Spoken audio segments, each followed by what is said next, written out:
Welcome back, Devils fans. It is your host, Ace, here on Running with the Devils, where we are talking New Jersey Devils hockey all year long. Please hit that subscribe button, smash the like, share with a friend. Thank you very much.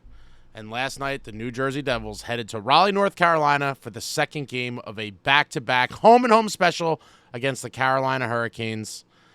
And unfortunately, your New Jersey Devils came up short by a score of 5-2. This one was painful. This one was excruciating. This one was messed up. There's a lot to get to, so I'm just going to cut to the chase and air my grievances along the way. First period, pretty good action back and forth. Some very good saves made by both goaltenders. Looked like it was going to be a chippy-type playoff game where scoring might be at a premium. You never know how these ones are going to play out, and it had that playoff vibe in the first period. Obviously, the Hurricanes playing angry after the Devils got the better of them the night before at Prudential Center. They were looking to protect home ice and get some payback. First period ends a 0-0 tie, and pretty good period. Very excited. I was fired up watching on my couch. Jake Allen, pleasantly surprising in net, looking like an absolute monster, made some really big saves. We head to the second, tied up at 0. And at 2:56, Paul Cotter steals the puck from a Hurricane in the neutral zone. He comes flying down the middle of the ice, in all alone, does a few dekes, and he just buries it. What a finish for Paul Cotter. What hands this man has. Finally scoring a goal for the first time in eternity. I'm sure there was a huge weight lifted off of his shoulders. Paul Cotter's 8th, unassisted at 2:56, gives the Devils the 1-0 lead. And at this juncture, I was like, whoa, Paulie. And shout out to a couple people in the pre-pregame live, a rare pre-pregame live, I may add. Once in a while, I feel compelled to do them. Yesterday was one of those games. A couple people predicted Paul Cotter would score the first goal, and he delivered. 2:56 gives the Devils the 1-0 lead. And at that point, I was fired up. I was like, all right, boys, we're playing with the lead. We're on the road. Let's settle down, see if we can get the next one, and really make the Canes feel us squeezing them. Late in the second period, awful. Late in a shift, guys are a little bit gassed. Kane's working around the puck. Sean Walker gets the puck at the point and hesitates for a split second. I think all the Devils were anticipating a shot, and he just passes it across to Orlov in the circle, and he just blasts a one-timer right through Allen. And Orlov ties it up 1-1 at 19:30. Absolutely hate those late period goals. That's another thing that kind of seems like a terrible reoccurrence from the 23-24 New Jersey Devils. Late period goals, terrible, and the Canes got one. Taking all that momentum back with them into the locker room after the second period, tied up at 1. And now I was a little bit nervous. The Canes are just one of those slippery teams. I really hate them. I've talked about it time and time again, all the playoff failures the New Jersey Devils have had against them. They always just seem to have our number, and I absolutely hate them. And now I hate their fans as well. But we go to the third period, tied up at 1. Looking for the third period of the season, and it got off to a good start.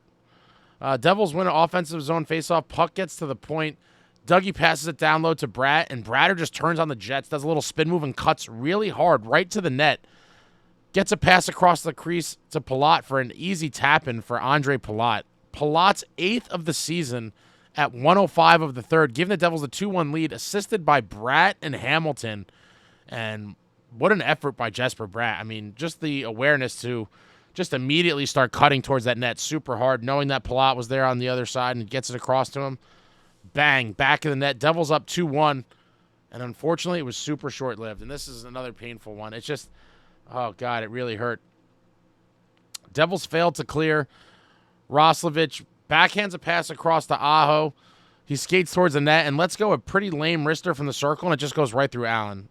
Absolutely soft goal. Aho ties the game at 2 at 1:56, and at that point I was just so mad. It's just frustrating because at that point Jake Allen had made some amazing saves through the first two periods, and to his credit, he was the only reason. I can't reiterate this enough. The Devils could have been down 4 or 5-1 easily after the first 40 minutes of play. I mean, they really could have. And a lot of people were getting on Allen after the game. I mean, I just think that's absurd. He was the only reason we were even in a position to potentially get a point or steal the win in this one. But through 40, he was standing on his head. But soft one there. Aho ties it up at 2. And a little while later was just now what I would call the absolute turning point and just a shame. Timo Meier just absolutely crushes Martin Necas in open ice. And Necas goes down and lays there like he was shot in the back of the head by a police-issued 9mm handgun. Just completely goes down, lays there. Kakaniemi tries to get at Meier. There's a little bit of a scuffle. MSG cuts to a commercial, and it looked like a clean hit in real time. And MSG cuts to a commercial. They come back. Sure enough, because Necas was laying there like he was murdered, the officiating crew goes to review the hit, and they ultimately give Timo Meier a kneeing penalty and a game misconduct. And it was complete nonsense. And the biggest kind of contributory factor to it was the result of what looked like Martin Necas dead on the ice. So eventually, Necas gets up. He goes down the tunnel, awarded a major power play. And then because they called the roughing on Kakaniemi, so the 5-minute major and then the 2-minute roughing on Kakaniemi ends up being a net 3-minute power play to the Hurricanes after 2 minutes of 4-on-4. And sure enough, it seemed like it couldn't have been long. It was a shift at most. The next stoppage in play, Martin Necas returns from the dead. Believe it or not, he was dead on the ice, possibly maybe season-ending, career-ending injury, it looked like, and comes right back on the ice. The little rat weasel that he was, winning an Academy Award, just doing moves that would make soccer players blush with their, the way they flop and go down from little contact. I mean, listen, Necas was hit. In my opinion, a clean hit. Timo wasn't leading with his knee. He wasn't trying to knee the dude. It was just kind of the way they lined up.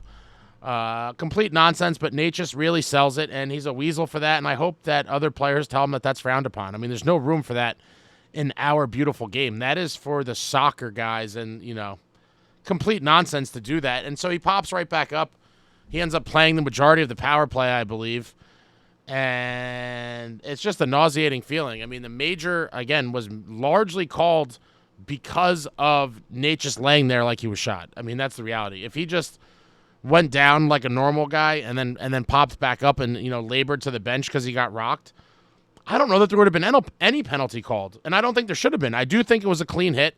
I'm curious to hear what fans of neither team, just hockey fans that aren't a fan of either team, what they would say. I'm very, very curious because I've watched it a million times, and again, I just can't see how there's a penalty. It looks like a clean hit. Yeah, their legs kind of make contact, but in no way is Timo leading with his knee or trying to, make impact with his knee. It was just kind of a byproduct of the angle at which the hit took place. But absolutely unbelievable crap. More horrible officiating going against the Devils. And the NHL's got to do something about this. I just feel like the Devils are being victimized by referees on a nightly basis. And I hate to be that guy crying about the refs all the time, and I try not to that much. But tonight was just egregious, over the top, absolutely trash refereeing. So Timo gets the gate thrown out of the game. Necas wins his Academy Award, comes back out for the power play. And then eventually late on that power play, because of the bogus penalty to Timo Meier, Kakaniemi shoots one on net from the point, and Blake gets the tip in front. Blake's 8th of the season at 10:43 gives the Canes the 3-2 lead. And at that point, I had a knot in my stomach. Devils had the 1-0 lead and squandered it late in the second with that Orlov goal. I mean, it happens. I just hate those late period goals, but it happens. And the Devils are still very much alive heading into the third tie game. And then they take the lead. And then it all goes downhill. They blow that, and then this bogus penalty, and basically game over. I mean, obviously the game wasn't over in that very moment, but for all intents and purposes, it was. Timo gets thrown out. They get the bogus power play, take the lead on the go-ahead goal by Blake, and not even 2 minutes later, about a minute and a half later, Hurricanes make a very sloppy entry into the O-zone. I don't know what the Devils are doing. The Canes gain the O-zone in a very sloppy fashion and end up in it with a 2-on-1, and Jarvis just passes it across to Roslovic, and he buries it. Roslovic's 15th, giving the Canes the 4-2 lead at 12:06, and at this point, I'm throwing shit. I'm very upset, very angry because they, like bogus penalty on Timo, and it's just hard not to keep talking about it. They take that 3-2 lead, they have all the momentum, and then bang, they get another one 4-2, and now that's essentially the dagger. And only 18 seconds later, we have a monster hit by Eric Haula on Orlov. Just crushes him behind the net. Again, I've watched it a bunch of times. I could see the argument for penalty or not. I mean, it's one of those close ones. He does kind of get him in the head, but he was slouched over. I mean, it's a weird play, man. This is a physical sport, and these guys are flying, and they have to make split-second decisions while they're flying on blades on the ice. They're on blades of metal, traveling at high speeds, and people change their angles and kind of their body positions in the blink of an eye, and you're there. Whack. Crushed him. Beautiful hit. Absolutely crushes him. And there's a whole fracas, obviously, a whole melee, a little bit of the rough stuff. No real fights, just the typical congregating and yelling at each other and the pushing and shoving. Nothing major.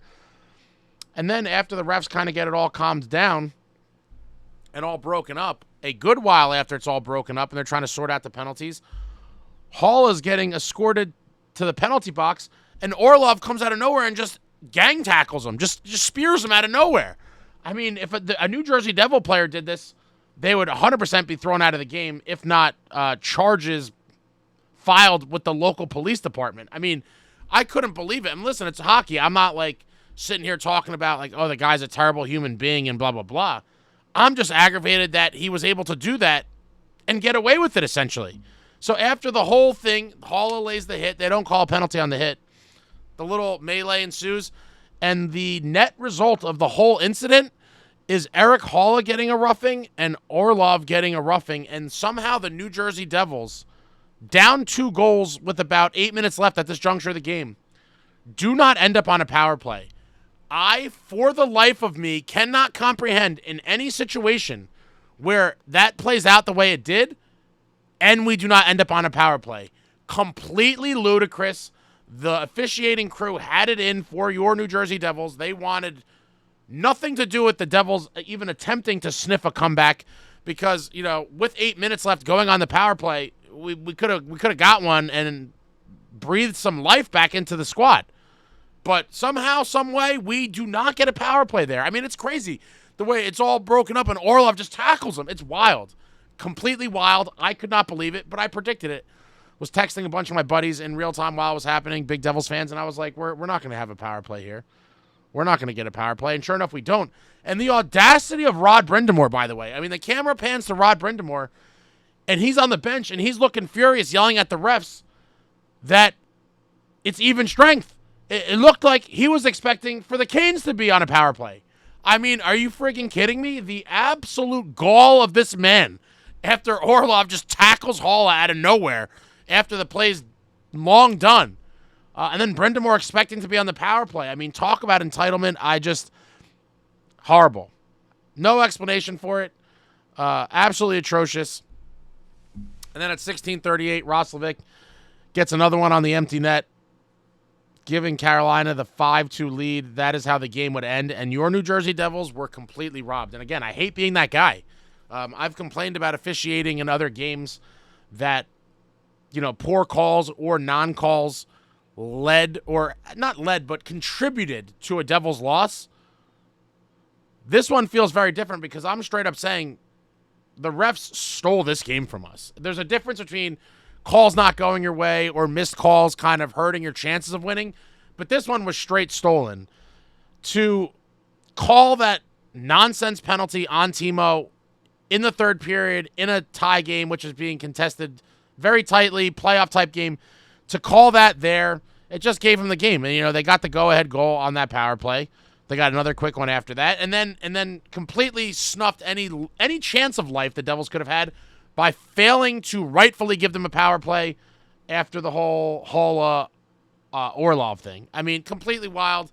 Supposedly, and I have to verify this, but it's been flying around that supposedly the Hurricanes' record at home over the past 2 seasons with the 2 referees that worked the game last night is 12-1. And that came originally from a betting site, and then people were reposting it. I'm going to do a severe deep dive because I was half joking when I said it in the post-game live. Shout out to everyone that came out to the post-game live to commiserate. 12-1. I mean, obviously the Canes have been a very good home team, but 12-1 is far beyond what their average kind of winning percentage at home would be. 12-1 is insane. And so maybe there's something there. And I jokingly said, just like that guy Donahue or whatever his name was with the NBA ref with the huge betting scandal, maybe, just maybe, there's something here. I haven't had time to do it yet. But in the coming days, I will do a super deep dive, and I'm going to look. Being a former gambler, there's certain things that the ordinary public might not know to look for, or certain patterns. And I'm going to do a deep dive. I'm going to see what I could find and see if we could maybe put together a case. Your boy Ace is on the case. Investigative journalism, investigative reporting, and maybe we crack the big one here, kids. Maybe we uncover a bombshell in the NHL with corrupt officiating tied back to gambling money. Who knows? Who knows? Maybe it is a coincidence, but maybe it's not. And your boy Ace is going to do what he can do to try to find out what he can find out. Stay tuned for that. I'm not letting this one go whatsoever. But obviously throw it in the comments what you guys think about all this. I'm assuming most Devils fans are outraged. Like I said, I would like to hear from hockey fans that are not a fan of either team to see what, impartial fans would say, but I'm very curious. We go to the game stats. Devils with 23 shots on goal. The Hurricanes with 41 shots on goal. Devils getting pummeled in the faceoff circle, 39% to 61% for the Canes. Devils 0 for 2 on the power play. Canes go 1 for 4 on the power play. 41 hits apiece. 41 hits for the Devils, 41 hits for the Canes. Heavier, edgier, more violent. This one was chippy. Devils with 13 block shots. Hurricanes with 11 block shots. Devils with 14 giveaways, the Canes with 12 giveaways, Devils with 4 takeaways, and the Canes with 3 takeaways. And this was going to take a while to get over, kids. It's going to really take a while to get over. Total gut punch. Huge divisional game, looking to sweep the home and home, coming off the massive win at the Rock the night before, and the game was there for the taking. Despite being outplayed for large stretches of the game, Jake Allen in that first 40 minutes really was Superman. He made some insane saves, and then everything went to hell for us in the third. It really did. The Zebras decided to take it into their own hands, and the Canes were the beneficiary. We were completely robbed. Like I said, I don't make statements like that lightly. I've never really straight up said, like I said, I've complained about officiating, but I've never said that the refs stole this game. This game was stolen. And I'm glad in the post-game press conference, Bryce Salvador, he was outraged during the plays when it happened, and he was, airing his thoughts on the MSG broadcast as it was happening and afterwards.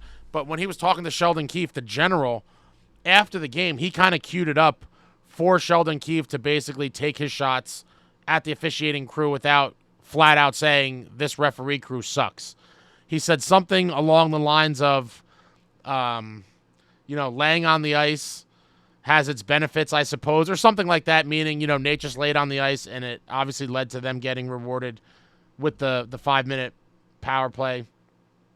And, talked about how he miraculously came back a short time later and played the majority of the power play they were awarded.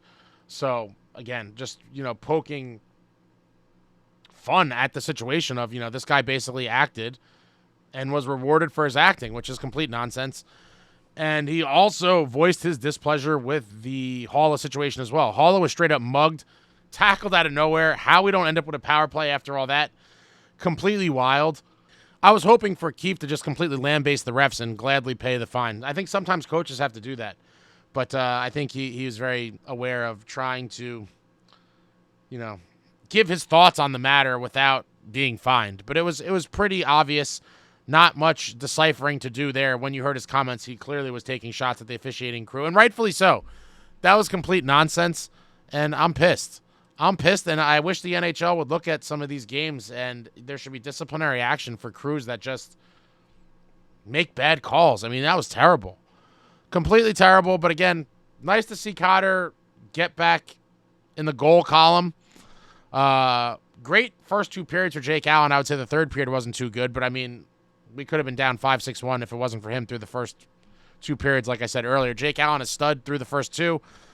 And with the chippiness of a game like this, I've talked about this ad nauseum, and a lot of people agree, some disagree, but games like this, I want to see the toughest man in the National, Curtis McDermott, in the lineup. They were taking liberties, doing cheap shots, and it was just one of those dirty, greasy games divisional battle, and McDermott should have been out there. And no offense to Tomas Tatar, but as a fourth liner, he's not going to really bring anything to the team. At least in a fourth line role, Curtis McDermott brings something that everyone else cannot, and that is straight putting fear and intimidation into the hearts of the opposition. Teams react and play differently when Curtis McDermott is on the ice or he's on the bench for the Devils. Other teams know he's there. They know what he's capable of. They don't really want that smoke for the most part, outside of maybe a handful of true lunatics throughout the league who take it on as kind of a badge of honor to challenge a guy like that. But for the most part, most human beings want no part of Curtis McDermott. And we've seen it time and time again in the games. Big Mac has played 14 games this season for your New Jersey Devils, and their record is an astonishing 10-3-1 with him in the lineup. Again, you could say it's a coincidence. You could say whatever you want. The stats speak for themselves. There is a Curtis McDermott effect, and I want to see this guy back on the ice. I'm just tired. And again, all these games end up getting chippy and all the nonsense and the extra stuff after the whistles, the extracurriculars, almost fisticuffs. Unleash Curtis McDermott, and let's see what happens. I'm just tired of the nonsense. But big West Coast road trip coming up for your New Jersey Devils, taking on the Anaheim Ducks, the Los Angeles Kings, the San Jose Sharks, and the Seattle Kraken. I will have a video coming out probably Monday morning doing a little preview and predictions of the West Coast road trip. Later this afternoon, I will have a vlog, since it seems like a lot of you enjoy the vlog, especially people from, not from around the area of New Jersey where you don't get to go to the game. The vlog from the Hurricanes game at Prudential Center the other night, I will have that vlog going live at some point this afternoon, so look for that. There'll be a bunch of stuff. There's always stuff in the works, guys. You already know. But I'm going to be mad about this one for a while, and I certainly hope that we don't see much of these two refs anymore. And I am launching my own Running with the Devils investigation. I will report any and all findings, but I am now going on a deep dive, and I will use all the resources available to me. And I will leave no stone unturned until we get to the bottom of this. And if we somehow crack the case here, I mean, shit. The sky's the limit. I want to really crack this case because this is just super sketch. Super sketchy, but let me know what you thought about the game in the comments. Obviously, let me know what you thought about the Timo drama, the drama with Orlov and Haula, anything else. What do you guys think about McDermott? Yada, yada. Anything, everything New Jersey Devils hockey, throw it out there in the comments. I enjoy talking to all of you. I'll be back soon. Thank you all so much for watching. I love you all. Like, comment, subscribe, and all that jazz. Until next time, friends, let's go Devils.